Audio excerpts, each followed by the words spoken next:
اینه دیگه نه؟ ادا یا ایوهن ساقی هدر کأسم و ناول ها کشف آسان نمود اول ولی افتاد مشکل ها به بوی نافه کاخه سبازم توی بخشایت زدا به جهد مشکینش چه خون افتاد در دلها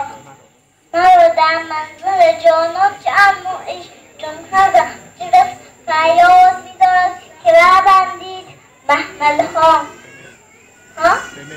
به می سجاده رنگین کن گرد پیر مغان گوید که تاریخ بیخبر نبود زراح و رسم منزلها شب تاریک و بیم موجی که داری چینهای کجا دانند حال ما سبکبار ساحلها همه کارم ز خودکامی به بدنامی کشید آخر نه هم که ما ندانوزی که رو سازند محفلها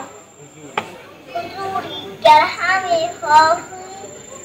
از او غایب مشو حافظ متا مطلق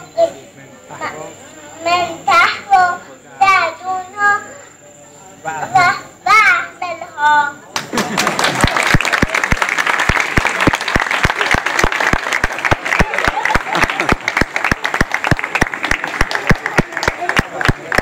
بگو متشکرم سنگین ترین